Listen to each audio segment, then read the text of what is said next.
யூதா 1ஆம் அதிகாரத்தினுடைய ஒரு சில வசனங்களை நாம் எல்லாரும் சேர்ந்து நம்ம வாசிக்க போகிறோம்.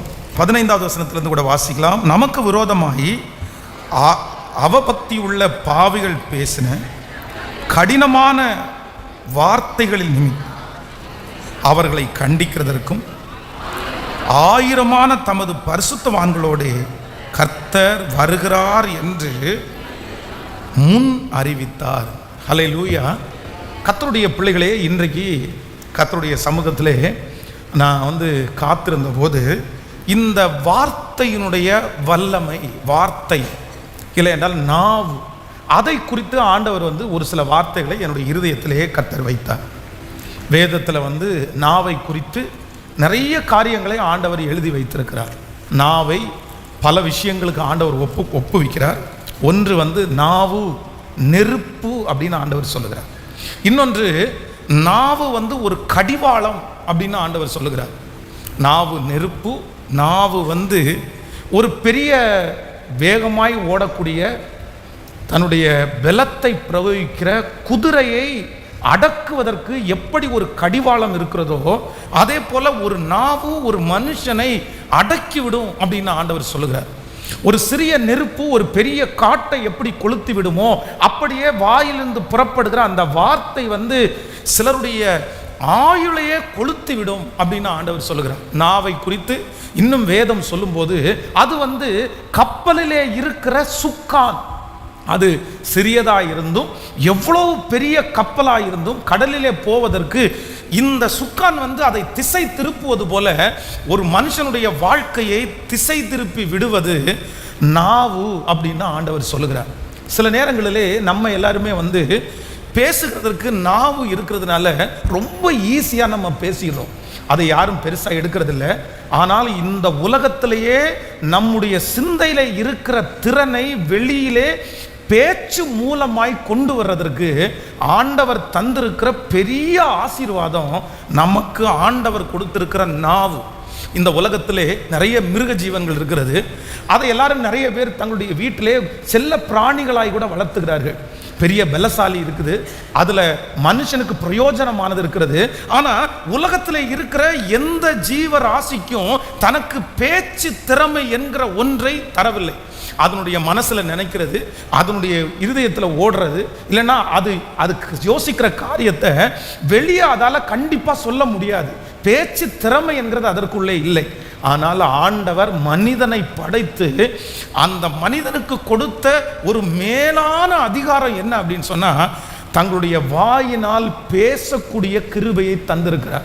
ஆனால் சிலர் என்ன நினைக்கிறாங்க அப்படின்னு சொன்னால் இந்த வாயினுடைய வார்த்தை இலவசமாக கிடைக்கிறதுனால, அது ஒரு பெரிய காசு கொடுத்தோ இல்லைன்னா அதனுடைய விளைவோ தெரியாததுனால தங்களுடைய வாயினால் நினைக்கிறது எல்லாவற்றையும் அவங்க செஞ்சிடறாங்க.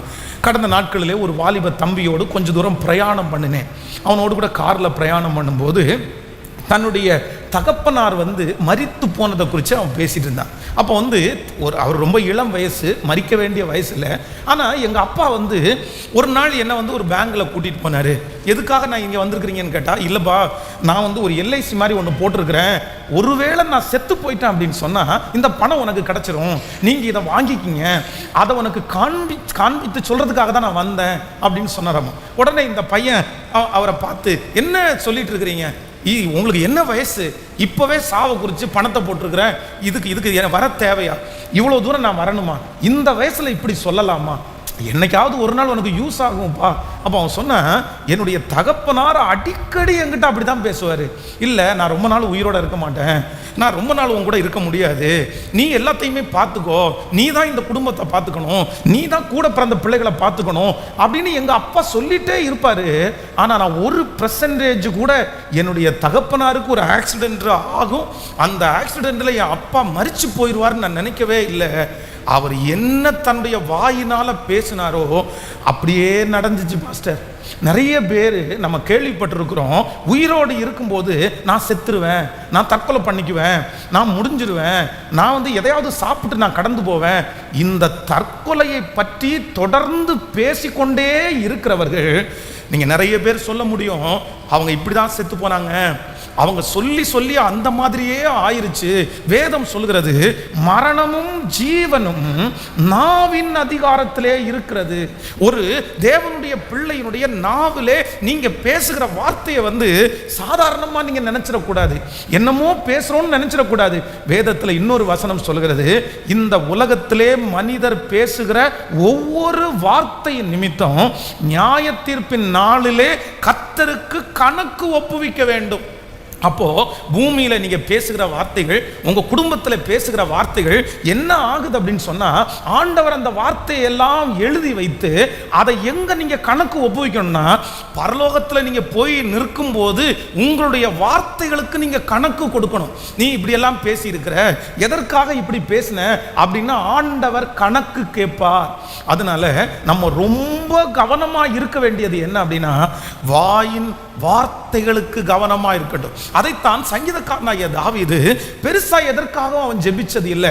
தன்னுடைய சரீரத்திற்காகவோ, தன்னுடைய பணத்திற்காகவோ, தன்னுடைய ராஜ்ய பாரத்திற்காகவோ அவர் ரொம்ப ஜெபிக்கலண்டாலும் எதற்காக அவர் ஜெபிக்கிறார் அப்படின்னு சொன்னா, ஆண்டவரே என் வாய்க்கு காவல் வையும், என் உதடுகளின் வாசல்களை காத்து கொள்ளும் அப்படின்னு அவன் ஜெபம் பண்றான். தன்னுடைய வாழ்க்கையிலே ஒரு ஜெப குறிப்பாகவே வைத்திருந்தது என்ன அப்படின்னா, என் வாய்க்கு காவல் வையும். இன்றைக்கு இந்த சத்தத்தை கேட்கிற அன்பு ஆண்டவருடைய பிள்ளைகளே, ஆண்டவர் என்ன சொல்றார் அப்படின்னு சொன்னா, உங்களுடைய வாயின் வார்த்தைகளை காத்து கொள்ளுங்கள்.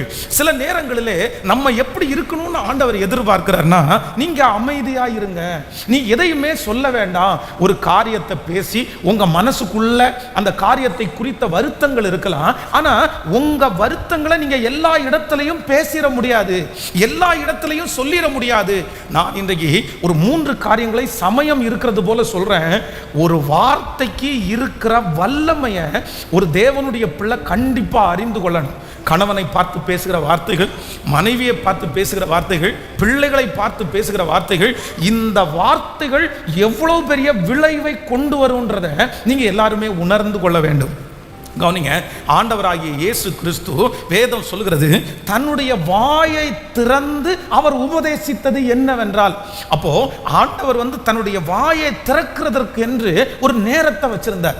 அவர் ஊழியத்திற்காக கடந்து போனார், நிறைய ஜனங்கள் வருகிறார்கள். ஆனா பிரசங்கம் பண்றதற்கு முன்னாடி அவர் என்ன பண்ணலன்னா, ரொம்ப வாயை திறக்கல. பிலாத்துவுக்கு முன்பாக ஆண்டவரை கொண்டு போய் நிறுத்தும் போது வேதம் சொல்லுது, ஆண்டவர் அமைதியா இருந்தார். ஆண்டவர் அமைதியா இருந்ததை பார்த்து அந்த பிலாத்துவுக்கு ஆச்சரியமா இருக்குது. எப்பா, இவங்க எல்லாம் உன் மேல இவ்வளவு பழி சொல்றாங்கல்ல, நீ மோசம் அப்படின்னு சொல்றாங்கல்ல, நீ ஒண்ணுமே சொல்றது இல்லையா, நீ பதில் எதுவுமே சொல்றது இல்லையா? ஆனா வேதம் சொல்கிறது, இயேசுவோ அமைதியா இருந்தார். இன்றைக்கு எல்லாரும் நம்ம ஜெபிக்கணும். எதற்கு அப்படின்னா, ஆண்டவரே என் வாயின் வார்த்தையும் என் இருதயத்தின் தியானமும் உம் சமூகத்தில் பிரதியாயிருப்பதாக. பாருங்க, நம்ம எத்தனை பேர் பேசிட்டு நம்ம வருத்தப்பட்டிருக்கிறோம், எத்தனை பேர் நம்ம இதை பேசியிருக்க வேண்டாமேன்னு நினைச்சிருக்கிறோம், எத்தனை பேர் நான் இப்படிப்பட்ட ஒரு வார்த்தையை பேசிட்டனே அப்படின்னு நம்ம நினைச்சிருக்கிறோம். அந்த வார்த்தையின் நிமித்தமாய் நம்ம அடைஞ்ச விளைவுகள் எத்தனை விளைவுகள். ஆகாத சம்பாசனை நல்லொழுக்கங்களை கெடுக்கும். என் வாய்க்கு காவல் வையும், என் உதடுகளின் வாசலை காத்துக்கொள்ளும். ஆமேன் சொல்லுங்கள். கைகளை உயர்த்தி எல்லாரும் ஆண்டவரிடத்தில் சொல்லுங்க, என் வாய்க்கு காவல் வையும், என் உதடுகளின் வாசலை சொல்லுங்க காத்துக்கொள்ளும். ஆண்டவரே, உமக்கு பிரியமில்லாததை நான் பேசக்கூடாது, உமக்கு சித்தமில்லாததை நான் பேசக்கூடாது. ஆண்டவரே, என்னுடைய கோபத்தின் மிகுதியினால் நான் பேசக்கூடாது. முழு பலத்தோட அப்பா நீர் அந்த கிருபையை எனக்கு தருவீராக. ஆமேன். நான் இந்த சம்பவத்தை உங்களுக்கு சொல்லியிருக்கிறேன். நம்முடைய திருச்சபைக்கு வந்து கொண்டிருந்த ஒரு தாயார் தன்னுடைய கணவனாருடைய இறந்த அந்த நாள் ஒரு ஜெபத்தை என்னை கூப்பிட்டு, எனக்காக ஒரு ஜெபம் பண்ணுங்க, இன்னைக்கு என்னுடைய கணவனார் இறந்த நாள், எனக்கு என்னமோ ரொம்ப ஒரு மாதிரி இருக்குது, எனக்கு ரொம்ப கஷ்டமாக இருக்குது, எனக்காக ஒரு ஜெபம் பண்ண வாங்க அப்படின்னு கூப்பிட்டுருந்தாங்க. அப்போ நான் அவங்கள பார்த்து கேட்டேன், உங்களுடைய கணவனார் ஏன் இறந்தாங்க, என்ன பலவீனம் ஏதாவது இருந்துச்சா, என்ன பிரச்சனை? அப்போ அவங்க சொன்னாங்க, பாஸ்டர் அவர் உடல்நிலை சரியில்லாமல் அவர் மரிச்சிருந்தா கூட எனக்கு பெரிய விஷயமா இருந்திருக்காது, இல்லைன்னா அவர் ஏதோ ஒரு விபத்துக்குள்ள ஆயிட்டார், அவர் இறந்திருந்தாருன்னா கூட நான் பெருசா எடுத்துக்க மாட்டேன். ஆனா நான் என்ன பண்ணுவேன் அப்படின்னா, எங்க வீடு ரயில் ரோடுக்கு பக்கத்திலேயே இருக்கும். எப்போ பிரச்சனை வந்தாலும் என் கணவனாரை ஒன்று மட்டும்தான் நான் திட்டுவேன். ஏயா நீ எல்லாம் எதுக்கு உயிரோடு இருக்கிற? இந்த ரயில் தான் இந்த ஓடிட்டே இருக்குல்ல, இந்த ரயிலுக்கு என்னைக்காவது ஒரு நாள் நீ வந்து இந்த ரயிலில் விழுந்து சாக மாட்டியா? நீ விழுந்து சாக மாட்டியா? உன் பணத்தை நான் எடுக்க மாட்டேனா? அடிக்கடி நான் வீட்டில் சண்டை வரும்போதெல்லாம் அவரை பார்த்து இதே வார்த்தையை சொல்லுவேன், நீ ரயிலில் விழுந்து சாகு, ஒரு நாள் நான் அதை பார்க்கணும், நீ எதுக்கு இப்படி கத்திட்டு கிடக்கிற? ஆனால் ஒரு நாள் நான் அடிக்கடி என்னுடைய வாயினால் உச்சரித்தது போலவே என்னுடைய கணவனாருடைய சரீரத்தை எங்கேருந்து எடுத்தேன் அப்படின்னா அந்த ரயில் ரோட்டிலேருந்து நான் எடுத்தேன். அவருடைய உடம்பெல்லாம் சின்ன பின்னமாக்கப்பட்டு கிடந்துச்சு. என் வாயின் வார்த்தை என்னுடைய கணவனாரை கொன்னுருச்சோ அப்படின்ற ஒரு பெரிய மனத்தாங்கல் எனக்குள்ளே இருக்குது. என்னுடைய ஆறுதலுக்காக ஜெபம் பண்ணுங்க அப்படின்னு அவங்க சொன்னாங்க. சில நேரங்களிலே ரொம்ப கவனமாக இருக்கணும். உங்கள் வாயிலிருந்து புறப்படுகிற வார்த்தை வந்து அது ஜீவனையும் மரணத்தையும் கொண்டு வரும். ஆனால் ஆண்டவர் நம்ம மேலே கிருபையாக இருக்கிறார். நம்ம வாயில பேசின வார்த்தைகள் நடக்காதபடி கர்த்தர் வந்து பாதுகாக்கிறார். சரி, நமக்காக பரிந்து பேசுகிறார். ஆனால் அதனால நீங்க ஒரு நாளும் வாயில வார்த்தை இருக்குன்றதற்காக நீங்க பேசிடவே கூடாது. ஆண்டவரே, என் வாய்க்கு காவல் வையும், என் உதடுகளின் வாசலை காத்துக்கொள்ளும். ஒரு ஊற்றிலிருந்து தித்திப்பும் கசப்புமான நீர் வரவே வராது. ஆமேன் சொல்லுங்கள்.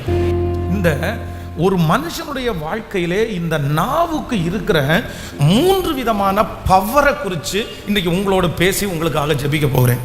நம்பர் 1, முதலாவதாக இந்த நாவினிடத்தில் இருக்கிற முதல் சக்தி என்ன அப்படின்னா இந்த நாவு வந்து உருக்குலைக்கும். நம்பர் 2, இரண்டாவதாக இந்த நாவினிடத்தில் இருக்கிற இரண்டாவது பெரிய பவர் என்ன அப்படின்னா இந்த நாவு வந்து உருவாக்கும். மூன்றாவது, இந்த நாவினிடத்தில் இருக்கிற மூன்றாவது பவர் என்ன அப்படின்னா ஒரு மனுஷனை அவனுடைய இருதயத்திலே ஊடுருவும். முதலாவதாக ஒரு வசனத்தை வாசிக்கலாம், நீங்கள் எடுத்துக்கொள்ளலாம். 2 நாளாகமம் 10ஆம் அதிகாரத்தினுடைய 10வது வசனத்தை வாசிக்கலாமா? 2 நாளாகமம் 10ஆம் அதிகாரத்தினுடைய 10வது வசனத்தை வாசிக்கலாம். அவனோடு வளர்ந்த வாலிபர்கள் அவனை நோக்கி, உம்முடைய தகப்பன் எங்கள் நுகத்தை பாரமாக்கினார், நீர் அதை எங்களுக்கு லகுவாக்கும் என்று உம்மிடத்தில் சொன்ன இந்த ஜனத்திற்கு நீ சொல்ல வேண்டியது என்னவென்றால், என் சுண்டு விரல் என் தகப்பனுடைய இடுப்பை பார்க்கிலும் பருமனாயிருக்கும். இப்போதும் என் தகப்பன் பாரமான நுகத்தை உன்மேல் வைத்தார், நான் உங்கள் நுகத்தை அதிக பாரமாக்குவேன். என் தகப்பன் உங்களை சவுக்கல்களினாலே தண்டித்தார், நான் உங்களை தேள்களினாலே தண்டிப்பேன் என்று சொல்லும் என்றார்கள். 3ஆம் நாள் என்னிடத்தில் வாருங்கள் என்று ராஜா சொல்லி இருந்தபடியே யெரொபெயாமும் சகல ஜனங்களும் 3ஆம் நாளிலே ரெகொபெயாமிடத்திற்கு வந்தார்கள். ராஜாவாகிய ரெகொபெயாம் முதியோர் ஆலோசனையை தள்ளிவிட்டு அவர்களுக்கு கடினமான உத்தரவு கொடுத்தான். வாலிபருடைய ஆலோசனையின்படியே அவர்களோடு பேசி, என் தகப்பன் உங்களுடைய நுகத்தை பாரமாக்கினார், நான் அதிக பாரமாக்குவேன். என் தகப்பன் உங்களை சவுக்குகளினாலே தண்டித்தார், நான் உங்களை தேள்களினாலே தண்டிப்பேன் என்று சொன்னான். ராஜா ஜனங்களுக்கு செவிகொடாமரை போனான். கர்த்தர் சீலோனியனாகிய அகியாவை கொண்டு நேபாத்தின் குமாரனாகிய யெரொபெயாமுக்கு சொன்ன தமது வார்த்தையை உறுதிப்படுத்தும்படி தேவனால் இப்படி நடந்தது. ராஜா தங்களுக்கு செவி கொடுக்காததை இஸ்ரவேல் எல்லாரும் கண்டபோது ஜனங்கள் ராஜாவுக்கு மறு உத்தரமாக, தாவீதோடே எங்களுக்கு பங்கு ஏது? ஈசாயின் குமாரனிடத்திலே எங்களுக்கு சுதந்திரம் இல்லை. இஸ்ரவேலே, உன் கூடாரங்களுக்கு போய்விடு, இப்பொழுதும் தாவீதே உன் சொந்த வீட்டை பார்த்துக்கொள் என்று சொல்லி இஸ்ரவேலர் எல்லாரும் தங்கள் கூடாரங்களுக்கு போய்விட்டார்கள். ஆண்டவருடைய பிள்ளைகளே, இந்த இடத்துல ஒரு மனுஷனுடைய வாயிலிருந்து புறப்பட்ட ஒரு பெரிய பவர் உள்ள வார்த்தை அப்படின்னா ரெகொபெயாமை குறித்து வேதம் சொல்கிறது. சாலோமனுடைய மகன் ரெகொபெயாம். வேதத்தில் இங்க 2 பேர் இருக்கிறார். சாலோமன் வந்து அரசாட்சி பண்ணும்போது யெரொபெயாம் என்கிற ஒரு மனிதன் இருக்கிறார். அந்த மனிதன் ராஜாவுக்கு விரோதமாய் சில காரியங்கள் செய்கிறான் என்று கேள்விப்பட்டு அவன் அந்த ராஜா துரத்தி விடுறாரு. இப்போ தன்னுடைய சொந்த மகனாகிய ரெகோபெயாம் வந்து சாலோமன் ராஜ்யபாரம் பண்ணின இடத்திலே அவன் ராஜாவா இருக்கிறான். கவனிங்க, முதலிலே இஸ்ரவேல் ஜனங்களுக்கு ராஜாவாய் ஆண்டவர் சவுலை அபிஷேகம் பண்ணினார். ஆனா சவுல் பெரிய ஊழியத்தை செய்யல, பெரிய ராஜாங்கத்தை கட்டி எழுப்பல, அநேக நாடுகளை எல்லாம் அவன் பிடிக்கல. ஏன்னா அவனுக்கு வந்து தாவீதை துரத்துவதும் தாவீதை பழி வாங்குவதற்குமே நேரம் ரொம்ப சரியா போயிடுச்சு. அதனால அவனுடைய ராஜ்யபாரத்தினுடைய எல்லையை அவன் நினைச்ச அளவுக்கு ரொம்ப விரிவாக்க முடியல. ஆனால் சவுலுடைய ராஜ்யபாரம் முடிந்ததற்கு பிறகு கர்த்தர் தாவீதை ராஜாவாய் மாற்றினார். அதுவரையிலையும் இந்த கோத்திரங்கள் எல்லாம் அங்கங்க பிரிஞ்சு கிடந்தது. இந்த தாவீது ராஜாவானதுக்கு பிற்பாடு எல்லாரும் தாவீதிடத்தில் வந்து சேர்ந்தார்கள். இந்த 12 கோத்திரத்தையும் ஒன்றாக கூட்டி சமாதானமாய் ராஜ்யபாரம் பண்ணினது இது யாரால உண்டாச்சுன்னா தாவீது என்கிற தேவ மனுஷனால உண்டாயிருச்சு. இதற்கு நிறைய பாடுபட்டார், அவர்களை ஒன்று சேர்க்கிறதுக்கு நிறைய முயற்சி எடுத்தார். ஆனால் ஆண்டவருடைய ஒரு பெரிய தயவுல இந்த 12 கோத்திரமும் ஒன்றாய் கட்டப்பட்டது. தாவீதினுடைய ராஜ்யபாரம் முடிந்ததற்கு பிறகு அது யாருடைய கையில போகுதுன்னா சாலோமனுடைய கையில் அந்த ராஜ்யபாரம் போகுது. சாலோமனும் ஆண்டவர் தனக்கு கொடுத்த ஞானத்தினால அவனுடைய ராஜ்யபாரத்தை ரொம்ப அழகாய் கட்டி காத்தான். எவ்வளவு பிரச்சனை நடந்தாலும் அந்த 12 கோத்திரத்தையும் பிரிய விடாம அப்படியே ஒன்னா வச்சு அந்த ஊழியத்தை நடத்தி வந்தார்.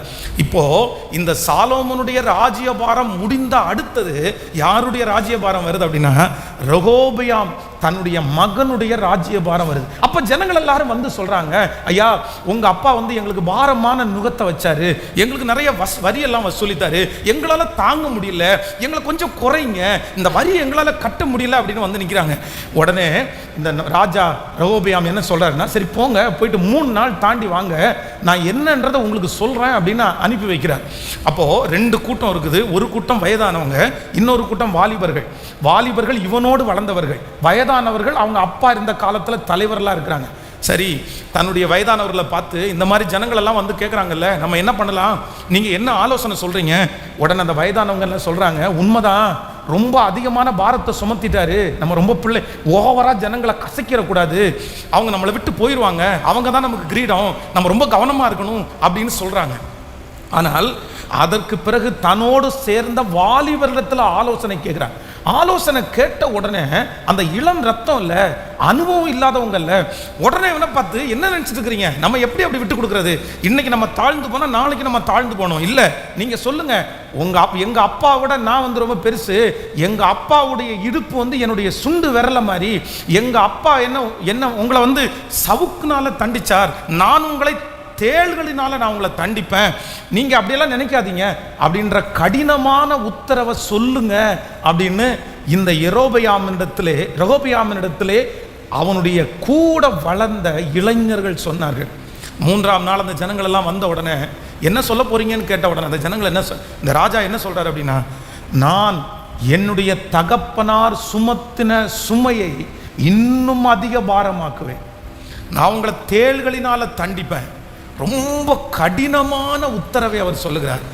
என்ன நடந்துச்சு அப்படின்னு சொன்னா, இந்த கடினமான உத்தரவை அந்த ஜனங்கள் கேட்ட உடனே வேதம் சொல்லுகிறது, அத்தனை வருடமாய், கிட்டத்தட்ட ஒரு 90 வருடமாய், 40 ஆண்டு சவுல், 40 ஆண்டுகள் தாவீது, அடுத்த கிட்டத்தட்ட ஒரு 40 ஆண்டுகள் வந்து சாலோமன், 40 வருடங்கள் சேர்த்து வைத்து பாடுபட்டு கட்டப்பட்ட அந்த ராஜ்யத்தை இந்த ஒரே ஒரு கடினமான வார்த்தை அப்படியே உருக்குலைய பண்ணிட்டு, உடஞ்சு போக பண்ணிட்டு, இன்றைக்கு இந்த சத்தத்தை கேட்கிற ஆண்டவருடைய பிள்ளைகளே, இன்னைக்கு நிறைய குடும்பங்கள் உடைந்து கிடக்கிறது.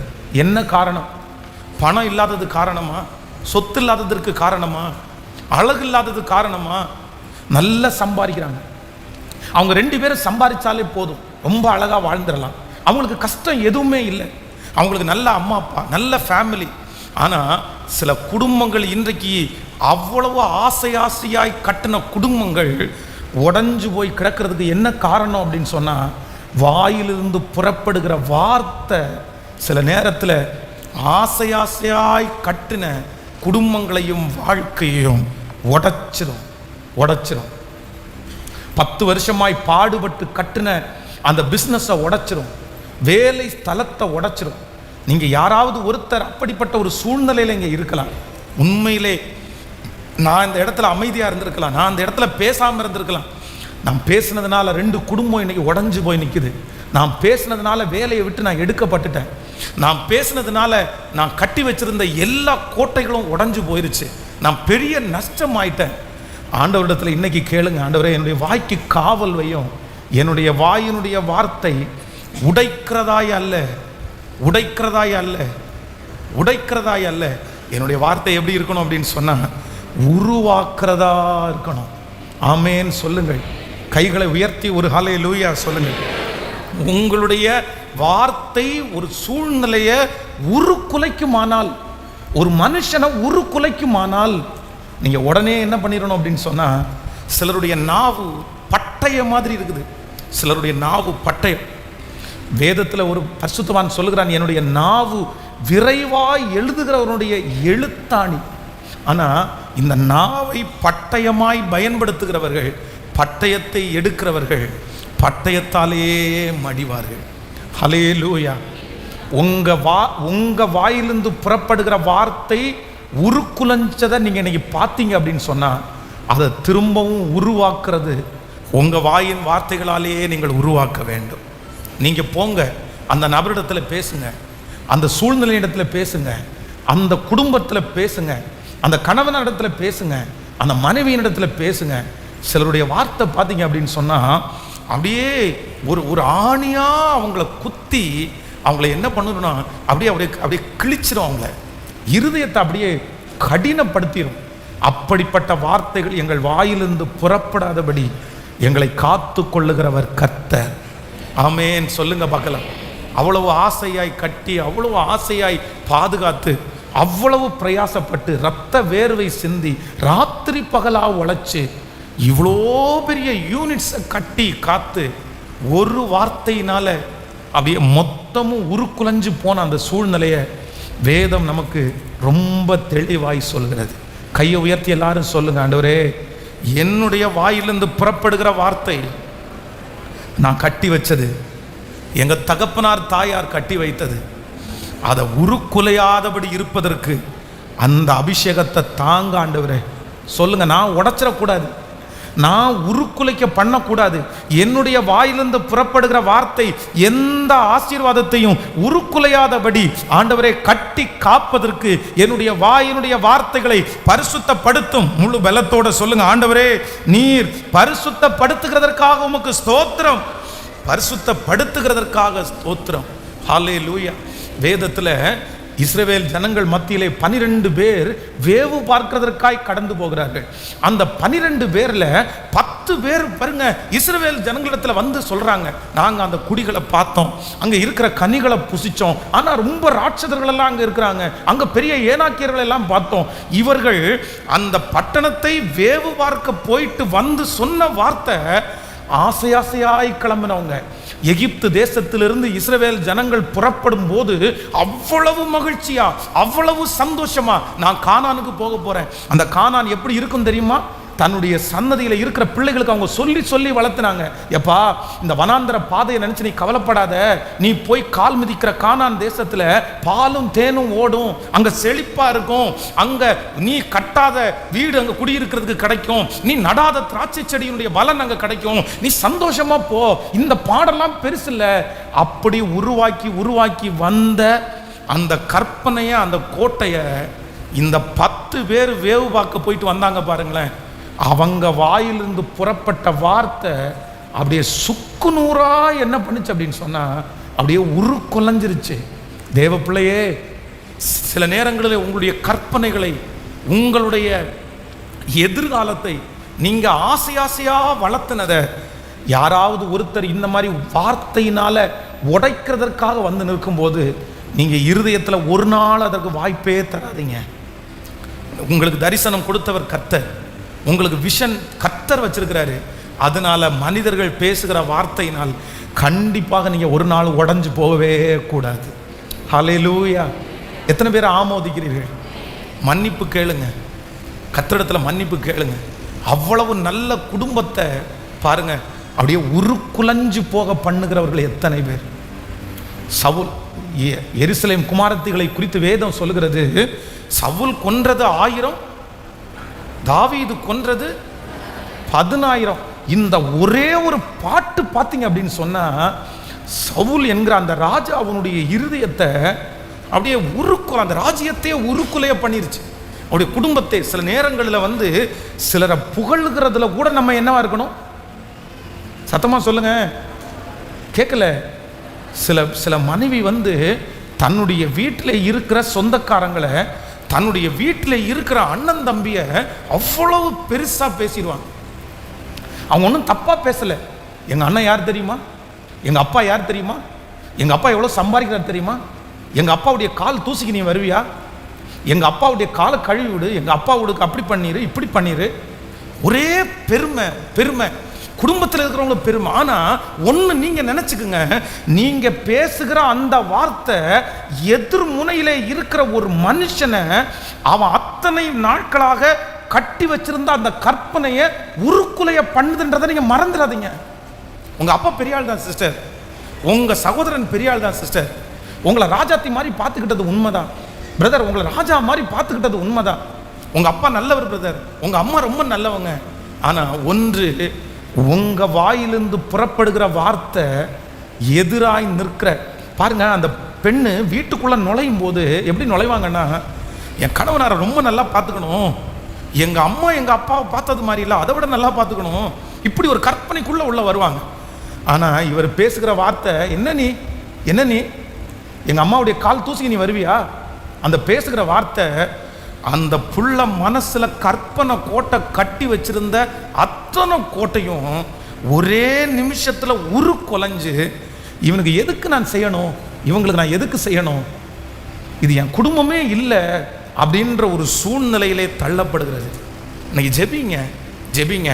சிலருடைய வாயிலிருந்து புறப்படுகிற வார்த்தை என்ன வார்த்தை தெரியுமா? பட்டயம். எதுவாமா சொல்லுங்க? அவங்கள என்ன பண்ணுமாமா? அவங்கள உருக்குலைய பண்ணிரும். நிறைய கணவனாருக்கு வீடு வாங்குற ஆசை இல்லை, நிறைய கணவனாருக்கு திருச்சபைக்கு வருகிற ஆசை போயிடுச்சு, நிறைய கணவனாருக்கு சம்பாதிக்கிற ஆசை சுத்தமாக போயிடுச்சு. ஊதாரித்தனமா செலவு பண்ற ஆள் கிடையாது, ஆனா செலவு பண்ண ஆரம்பிச்சாங்க. ஏன்? நீங்க எப்படி பிரதர் மாறுனீங்க? நீங்க ரொம்ப நல்ல தரிசனத்தோட தானே பிரதர் போனீங்க. பிரதர் பாஸ்டர் எனக்கு வேண்டாம் பாஸ்டர், எனக்கு வேண்டாம், நான் எதுக்கு வாழ்ந்து, நான் எதுக்கு சம்பாதிச்சு? ஏன்னா அந்த அளவுக்கு அந்த மனுஷனுடைய இருதயத்துக்குள்ள, அவனுடைய முழு தரிசனத்துக்குள்ளேயும் போய் பேசி அவரை உருக்குலைய பண்ணுகிற எத்தனையோ சகோதரிகளை நான் பார்த்துருக்கிறேன். சிஸ்டர் வேண்டாம் சிஸ்டர், ஆண்டவர் யாருக்காக பேசுகிறான்னு எனக்கு தெரியல பிரதர், வேணாம் பிரதர். நீங்க ஒரு வார்த்தை சொன்னா, நீங்க ஒரு என்கரேஜ் பண்ணா, நீங்க ஒரு தட்டி கொடுத்தா, உங்க கணவனார், உங்க மனைவி, உங்க பிள்ளைங்க உங்களுக்காக உயிரையே கொடுக்கிற அளவு கூட நிற்பாங்க தெரியுமா? உருக்குலைய பண்ணிடாதீங்க, குடும்பத்தை உடைச்சிடாதீங்க. கர்த்தர் உங்க கையில கொடுத்துருக்கிற குடும்பம் உடைப்பதற்காக அல்ல. எதுக்குன்னா சொல்லுங்க சத்தமா, ஒரு சண்டைக்காரியோடைய வீட்டிலே குடியிருக்கிறதை பார்க்கலாம், ஒரு வீட்டினுடைய சொல்லுங்க, அவள் வாயாடியும் அடங்காதவளும், சண்டைக்காரையினுடைய வீடு ஓயாத ஒழுக்கு. நீ என்ன பண்ணிடக்கூடாது அப்படின்னா, சிலர் பார்த்தீங்கன்னா இந்த இஸ்ரவேல் ஜனங்களை போல எப்படி இருப்பாங்க தெரியுமா? பிணத்திட்டே இருப்பாங்க. பாருங்களேன், பிணத்திட்டே இருப்பாங்க. நான் சமீபத்தில் இந்த சர்ச்சில் பின்னாடி வேலை நடந்து கொண்டிருக்கும் போது இந்த பக்கத்து வீட்டில் போடுற சண்டை அப்படியே சத்தமாக கேட்குது, ரொம்ப சத்தமாக கேட்குது. அந்த அம்மா நல்லவங்களா, அந்த ஐயா நல்லவங்களா, இதை பற்றியெல்லாம் நான் பேச வரல. அந்த ஐயா என்ன சொல்றாரு தெரியுமா? நீ பேசாத, எனக்கு கோபம் வருது, நீ பேசாத, எனக்கு கோபம் வருது. உடனே அவங்க சொல்றாங்க, ஆமா உனக்கு இல்லை என்ன கோபம், உனக்கு மூக்கு மேலே கோபம் தான் வரும், உனக்கு அப்பனுக்கும் அந்த கோபம் தான் இருந்துச்சு, உனக்கு அந்த கோபம் வருது. உடனே திரும்ப எனக்கு காதுல ஒரு சத்தம் கேட்குது, இதை பாரு, எனக்கு ரொம்ப கோபம் வருது, நீ என்ன பண்ணாத, பேசாத, தயவு செய்து பேசாத. ஒரு பாப்பா வருது, ஒரு சின்ன பாப்பா சத்தம் கேட்குது, மா அவர் தான் பேசாதேன்னு சொல்கிறாருல்லம்மா, கொஞ்சம் அமைதியாக இருமா. ஆனால் நான் அங்கே கேட்டுகிட்டே இருக்கிறேன், அந்த அம்மா நிறுத்தவே இல்லைங்க. ஒரு 2-3 நிமிஷம் தாண்டி பார்த்தீங்க அப்படின்னா பாத்திரம் எல்லாம் படப்படன்னு விழுற சவுண்ட் கேட்குது. என்னன்னா இவருடைய கோபத்தை எங்கே காமிக்கிறதுன்னு தெரியாமல் அந்த அதுக்காக அவர் நியாயம்னு சொல்லலை, அவர் பாத்திரத்தை எல்லாம் உடைக்கிறார். உடனே அந்த புள்ள அழுது, மா அமைதியா இருமா, அப்பா வேண்டாம்ப்பா. உடனே அந்த அம்மா பா நீ அமைதியா இரு பேசிட்டு கடைசியில் வந்து இவர் வந்து அந்த சிஸ்டரை போய் அடிக்கிற சத்தம் கேட்குது. இந்த பாரு, என் மேலே கை வைக்கிற வேலை வச்ச நான் போலீஸ் ஸ்டேஷனுக்கு போயிடுவேன் அப்படின்னு அந்த சிஸ்டர் திரும்பி கத்துறாங்க. எப்பா இவங்க சண்டை முடியாது போல தெரியுது இந்த காலத்துக்கு. அவ்வளவு சண்டை. என்னால் அதை அவ்வளோ வருத்தமாக இருந்துச்சு. நான் வந்து என்னுடைய சின்ன வயசுனுடைய வாழ்க்கையை தான் யோசித்தேன். அப்படியே பயமாக இருக்கும், அப்படியே பயமாக இருக்கும். இந்த பிள்ளைகளுக்கெல்லாம் சின்ன இருதயம் இல்லை, அவங்க இந்த சவால்களெல்லாம் சந்திக்கலை தெரியுமா. பெரியவங்களுக்கு சண்டை போடுறது பெருசாக தெரியாது, வாக்குவாதம் பண்ணுறது பெருசாக தெரியாது. ஆனால் பிள்ளைகளுக்கு தன்னுடைய தாயார் தகப்பனார் சண்டை போடும்போது அவ்வளோ பயமாக இருக்கும், இவ்வளோ பயமாக இருக்கும். அந்த பயத்தை அனுபவித்தவன் நான். எங்கள் அம்மா அடிச்சிருவாங்களோ, எங்கள் அம்மா கொன்றுவாங்களோ, எவ்வளோ பயமாக இருக்குன்னு தெரியுமா. சில தகப்பன் சில தாய்க்கு பிள்ளைகளுக்கு முன்னாடி சண்டை போடுறது அப்படி சண்டை போடுவாங்க. இது வாக்குவாதங்கள் வரலாம், ஆனால் ஒரு பிள்ளை மனசு உடைகிற அளவுக்கா சண்டை போடுவீங்க? ஒரு பிள்ளை வருத்தப்படுற அளவுக்கா சண்டை போடுவீங்க? இல்லை. நீங்கள் உண்மையான ஆண்டவருடைய பிள்ளைகளாக இருந்தால் உங்களுடைய வார்த்தை என்ன பண்ணக்கூடாதுன்னா, இன்னொருத்தரை உருக்குலைய பண்ணிடக்கூடாது. உங்கள் வார்த்தை உருக்குலையக்கூடாது. உங்கள் பிள்ளை உங்கள் வாயிலிருந்து புறப்படுகிற வார்த்தை என்ன பண்ணணும் அப்படின்னா, சொல்லுங்கள், பக்கத்தில் கையை கொடுத்து சொல்லுங்கள், என் வார்த்தை உருவாக்குகிற வார்த்தையாய், உருவாக்குகிற வார்த்தையாய். ஆனால் ஜோஷுவா காலேப் என்கிற 2 பேர் வந்து ஜனங்களை எல்லாரையும் அமர்த்தி, கொஞ்சம் அமைதியாக இருங்க, கொஞ்சம் அமைதியாக இருங்க, கர்த்தர் நம்மோடு கூட இருந்தால் இந்த தேசத்தை நம் கையிலே கர்த்தர் கொடுப்பார். ஹல்லேலூயா, ஹல்லேலூயா. இப்போ சொல்லுங்க பார்க்கலாம், கையை மேலே உயர்த்தி, என் வாய்க்கு காவல் வையும், என் உதடுகளின் வாசலை காத்துக்கொள்ளும். என்னுடைய வாயினுடைய புறப்படுகிற வார்த்தை அம்பு மாதிரி இருக்கக்கூடாதுப்பா, ஈட்டி மாதிரி இருக்கக்கூடாது ஆண்டவரே. என்னுடைய வாயினுடைய வார்த்தை குறைவாக இருக்கட்டும் ஆண்டவரே. தேவைக்கு மட்டும்தான் நான் பேசணும், தேவைக்கு மட்டும்தான் பேசணும், தேவைக்கு மட்டும்தான் பேசணும். ஹல்லேலூயா. வேகமாய் வாசிக்கலாம். நெகேமியாவின் புஸ்தகம் 8ஆம் அதிகாரத்தினுடைய 8வது வசனத்தை வாசிக்க போகிறோம். நெகேமியாவின் புஸ்தகம் 8வது அதிகாரத்தினுடைய 8வது வசனம். அவர்கள் தேவனுடைய நியாயப்பிரமாண புஸ்தகத்தை தீர்க்கமாக வாசித்து அர்த்தம் சொல்லி வாசிக்கிறதை அவர்களுக்கு விளங்க பண்ணினார்கள். ஜனங்கள் எல்லாரும் நியாயப்பிரமாணத்தின் வார்த்தைகளை கேட்டபோது அழுதபடியால் திரிஸ்டாதா எனப்பட்ட நெகேமியாவும் வேத பாரகனாகிய எஸ்ட்ரா என்னும் ஆசாரியனும் ஜனங்களுக்கு விளக்கி காட்டின லேவியரும் சகல ஜனங்களையும் நோக்கி, இந்த நாள் உங்கள் தேவனாகிய கர்த்தருக்கு பரிசுத்தமான நாள், நீங்கள் துக்கப்படவும் அளவும் வேண்டாம் என்றார்கள். பின்னும் அவன் அவர்களை நோக்கி, நீங்கள் போய் கொழுமையானதை புசித்து மதுரமானதை குடித்து ஒன்றும் இல்லாதவர்களுக்கு பங்குகளை அனுப்புங்கள். இந்த நாள் நம்முடைய தேவனாகிய ஆண்டவருக்கு பரிசுத்தமான நாள், விசாரப்பட வேண்டாம், கர்த்தருக்குள் மகிழ்ச்சியாய் இருப்பதே உங்களுடைய பலன் என்றான். லேவியரும் ஜனங்கள் எல்லாரும் அமர்த்தி அழாதிருங்கள், இந்த நாள் பரிசுத்தமான நாள், விசாரப்பட வேண்டாம் என்றார்கள். அப்பொழுது ஜனங்கள் எல்லாரும் தங்களுக்கு அறிவிக்கப்பட்ட வார்த்தைகளை உணர்ந்து கொண்டபடியால் புசித்து குடிக்கவும் பங்குகளை அனுப்பவும் மிகுந்த சந்தோஷம் கொண்டாடவும் போனார்கள். ஹல்லேலூயா. இந்த இடத்துல என்ன நடக்குது அப்படின்னு சொன்னா, இஸ்ரவேல் ஜனங்களை ஆண்டவர் அவருடைய பாவத்தின் நிமித்தம் ஆண்டவர் ஒப்பு கொடுத்துட்டார். இப்போ இஸ்ரவேல் ஜனங்களை அதுல இருக்கிற பாதி ஜனங்களை கூட்டிட்டு போயிட்டாங்க. வாலிபரெல்லாம் சிறைபிடிக்கப்பட்டு போயிட்டாங்க. அங்க இருக்கிறவங்க நிறைய பேர் சப்பானிகள், குருடர்கள் இப்படிதான் இருந்தாங்க. ரொம்ப வருத்தமா இருக்கிறாங்க. அலங்கம் அப்படியே இடிஞ்சு கிடக்குது. இதுவரைக்கும் நியாயப்பிரமாண புஸ்தகத்தை வாசித்து பல வருடங்கள் ஆயிருச்சு. சந்தோஷத்தை பார்த்து ரொம்ப வருஷங்கள் ஆயிடுச்சு. இதுக்கு முன்னாடி குடும்பத்தோட வாழ்ந்த நிறைய பேர் இப்போ குடும்பத்தோட இல்லை, பிள்ளைகளோட இல்லை, ஆசீர்வாதத்தோட இல்லை, கை கால்களோட இல்லை. அப்படியே பல வருஷமா மனசுக்குள்ள அப்படியே உடைவு உடைவு உடைவு. ஆனா இந்த நெகேமியா என்கிற ஒரு மனுஷனை ஆண்டவர் எழுப்பி அலங்கத்தெல்லாம் கட்டி முடிச்சு இப்போ அந்த அலங்கத்தை பிரதிஷ்டை பண்ணும்போது நியாயப்பிரமாண புஸ்தகத்தை எடுத்து ஒருத்தர் வாசித்து அதுக்காக விளக்கம் சொல்றாரு. இந்த விளக்கம் சொன்ன உடனே ஜனங்களுக்கெல்லாம் எதற்கு நேரம் மனசு போகுது தெரியுமா? சார், எவ்வளவு சந்தோஷமா இந்த ஆலயத்துக்குள்ள வந்தோம், எவ்வளவு சந்தோஷமா நம்ம பலி செலுத்தினோம். நிறைய பேருக்கு பிள்ளைங்க ஞாபகம் வந்துச்சு, நிறைய பேருக்கு கணவனாருடைய ஞாபகம் வந்துச்சு, நிறைய பேருக்கு தங்களுடைய கை கால் ஞாபகம் வந்துருச்சு. சார், இந்த மாதிரி ஒரு நாள் நம்ம இழந்துட்டோமே. எல்லாரும் ஓன்னு அழுறாங்க அந்த நியாயப்பிரமாண புஸ்தகத்தை வாசிக்கும் போது. அவ்வளவு துக்கம், அவ்வளவு வருத்தம். ஆனால் நெகேமியா என்கிற ஒரு மனிதன் எழும்பி ஜனங்கள் எல்லாரிடத்துலையும் என்ன சொல்றாரு அப்படின்னா, நீங்கள் விசாரப்பட வேண்டாம், கர்த்தருக்குள் மகிழ்ச்சியாய் இருப்பதே உங்கள் பலன்.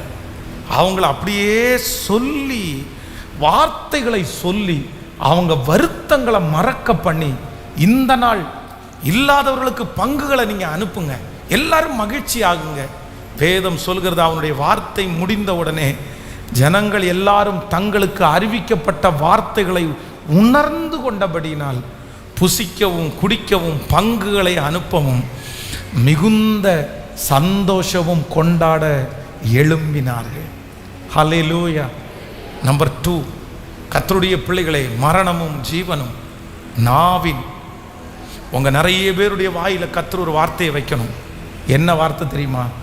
நீங்க பேசுகிற இடத்துல ஜனங்கள் உருவாகணும். உங்க மனைவியை உருவாக்குகிற வார்த்தை பிரதருடைய வாயிலிருந்து புறப்படணும். கணவனாரை உருவாக்குற வார்த்தை மனைவியினுடைய வாயிலிருந்து புறப்படணும். உங்களை சுற்றி இருக்கிற ஜனங்களை உருவாக்குற வார்த்தை உங்க வாயிலிருந்து புறப்படணும். இன்னைக்கு எல்லாரும் இந்த ஃபர்ஸ்ட் சர்வீஸ்க்கு ஒரு தீர்மானம் எடுங்க. ஆண்டவரே, வருகிற மாதம் இதோ ஒரு 2 நாட்கள் முடிந்த உடனே ஒரு புது மாதம் நமக்கு துவங்க போகிறது. நீங்கள் ஒரு பொருத்தனை எடுங்க. என் வாயின் வார்த்தை எப்பேற்பட்ட உடைஞ்சு போன மனுஷனையும் உருவாக்குற வார்த்தையாய் என்னை அபிஷேகம் பண்ணுங்க ஆண்டவரே, என்னை அபிஷேகம் பண்ணுங்க ஆண்டவரே. நான் பேசின உடனே தைரியம் வரணும், நான் பேசின உடனே பலன் வரணும், நான் பேசின உடனே சாதிக்கலான்ற ஆசை வரணும், நாம் பேசின உடனே அவங்க துக்கம் சந்தோஷமா மாறணும், நாம் பேசின உடனே நிறைய மனிதர்கள் பிழைத்திருக்கணும். என் வாயிலிருந்து ஒரு வார்த்தையை நீங்க வைக்கணும். என் வார்த்தை புறப்பட புறப்பட ஆண்டவரே, கட்டவிழ்க்கப்பட்டதெல்லாம் கட்டப்படணும். என்னுடைய வாயிலிருந்து வார்த்தைகள் புறப்பட புறப்பட அநேக ஜீவராசிகள் அப்படியே உயிர் பெறணும்.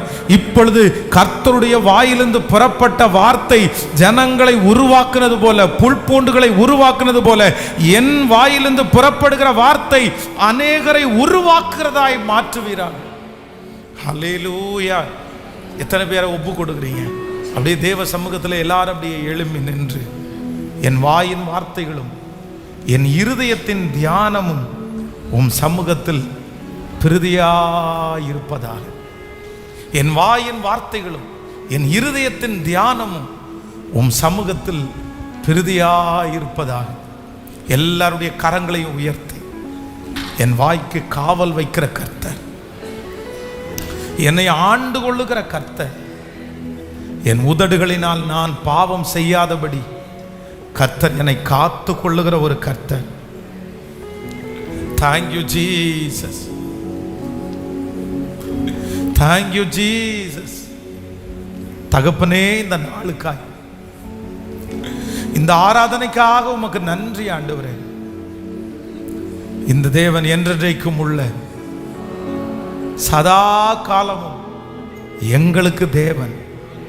எங்களை மரண பரியந்தம் நடத்துகிற நீர் பேசுகிற வார்த்தை எங்களை உருவாக்கி நிறுத்திற்று. நீர் பேசின வார்த்தை எங்களை பாவத்திலிருந்து வெளியே கொண்டு வந்தது.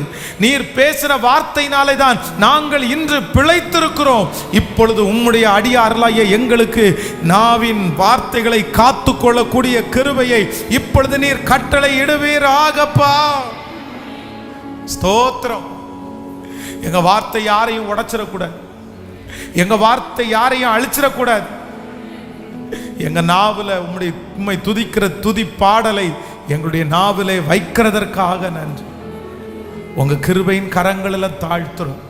இயேசுவின் மூலம் ஜெபம் எடுக்கிறோம் நல்ல பிதாவே.